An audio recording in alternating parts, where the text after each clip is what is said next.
আবারও আজকে তোমাদের মধ্যে নতুন একটা ভিডিও নিয়ে চলে আসলাম। আশা করি তোমরা সবাই খুব ভালো আছো, আমিও খুব ভালো আছি। আজকে আমি যেতে চলেছি উদয়পুর ত্রিপুরেশ্বরী মায়ের মন্দিরে। আজকে ওইখানে গিয়ে কিছু অজানা রহস্যময় কাহিনী তোমাদের সঙ্গে তুলে ধরবো। তোমরা কেউ ভিডিওটাকে স্ক্রিপ্ট না করে আমার সঙ্গে থাকো, পাশে থাকো এবং ভিডিওটাকে ফুল ওয়াচ করো। তো চলো যাওয়া যাক। আমাদের সঠিক সময়ে গাড়িও চলে আসলো এবং আমাদের পরিবারের সকলে মিলে আমরা মাতার বাড়ির উদ্দেশ্যে রওনা হয়ে গেলাম।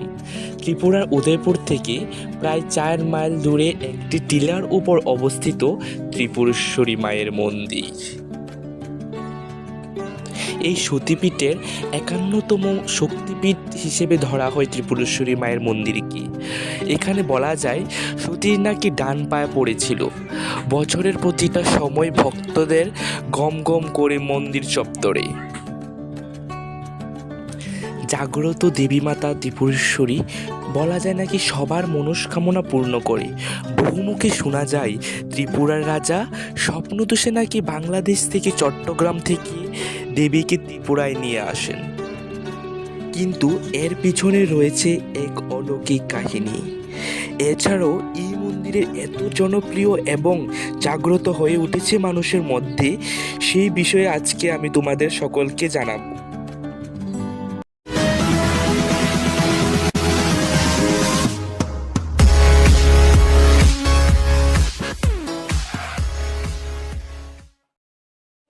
মহারাজাদের স্বাধীন রাজ্যে এই ত্রিপুরার দীর্ঘ 13 বছর ধরে রাজত্ব করেছেন এই ত্রিপুরার রাজারা।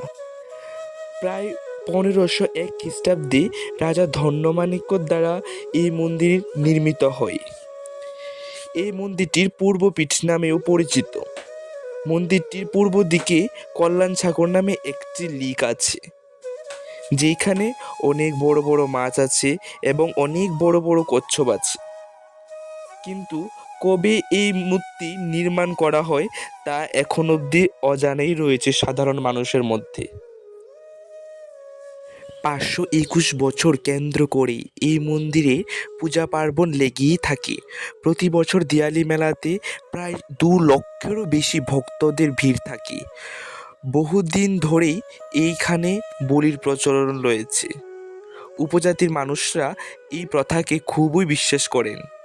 এই মন্দিরের মায়ের প্রসাদ হলো পেয়ারা, যা ভারতবর্ষের মধ্যে খুবই জনপ্রিয় এবং অন্যান্য রাজ্যের তুলনায় খুব একটি আলাদা এবং খুব সুস্বাদু জনপ্রিয় প্রসাদ। এতটুকুই ছিল আজকের ভিডিও। তোমাদের সকলকে কেমন লেগেছে অবশ্যই আমাকে জানাবে কমেন্টের মাধ্যমে।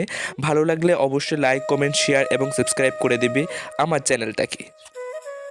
হ্যাঁ, আরও একটি বিশেষ ঘোষণা, তোমরা যারা যারা মাতার বাড়িতে আসো তোমরা অবশ্যই এই মহামায়া পেয়ারা ভাণ্ডার দোকানে আসতে পারো, কারণ এই দোকানের পেয়ারা এতই সে সুস্বাদু সেটা তোমরা না খেলে বুঝতে পারবে না।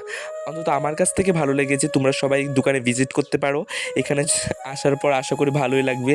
আর যারা অন্যান্য রাজ্য থেকে আসো তোমাদের জন্য আরও সুবর্ণ সুযোগ, তোমরা সবাই দোকানে আসো। আর যারা যারা অন্যান্য রাজ্য থেকে আসো তারা একদমই চিন্তা করবে না, কারণ আমি তোমাদের সঙ্গে সারাটা জীবন থাকবো। যে কোনো সমস্যা হবে ত্রিপুরার আমাকে এসে কল করতে পারো বা ইমেল করতে পারো বা যা কিছু করতে পারো, কমেন্টের মাধ্যমে জানাতে পারো, কারণ আমি তোমাদের সঙ্গে সর্বদাই থাকবো। ঠিক আছে? আর দ্বিতীয় কথা হয়েছে, যারা তোমাদের ত্রিপুরায় আসার পর হোটেল নিয়ে থাকার ভীষণ সমস্যা, যারা উদয়পুর স্টেশনে নামার পর হোটেল নিয়ে থাকার ভীষণ সমস্যা, তারা অবশ্যই যে কোনো পেয়ারা দোকানে এসে কথা বলবে যে একটা ভালো হোটেল চেয়ে দেওয়ার জন্য বা দেখে দেওয়ার জন্য। তোমরা অবশ্যই যে কোনো হোটেলে ভালো একটা হোটেলে ভিজিট করতে পারো, থাকতে পারো। এবং আশা করি মাতার বাড়ির কাছেই থাকবে, কারণ থাকলে ওই দিকটা ভীষণই ভালো হয়, কারণ তোমরা বিকালবেলা ওই সাইডটাতে ঘুরতে পারো, ঘোরার অনেক জায়গা আছে। ঠিক আছে? আর পরবর্তী ভিডিও আসতে চলেছে নীরমহলের কিছু অজানা কাহিনী। নেক্সট ব্লগে তার থেকে বড় ধামাকা কিছু আসতে চলেছে। নীরমহলের অনেক কিছু স্টোরি তোমাদের সঙ্গে শেয়ার করব। আর তোমরা সবাই যদি আমার ভিডিও ভালো লেগে থাকে অবশ্যই আমার চ্যানেলটাকে সাবস্ক্রাইব করে দেবে, লাইক, কমেন্ট, শেয়ার করে দেবে। আবার তোমাদের সঙ্গে দেখা হচ্ছে পরবর্তী ভিডিওতে। ঠিক আছে everyone, bye bye, love you all.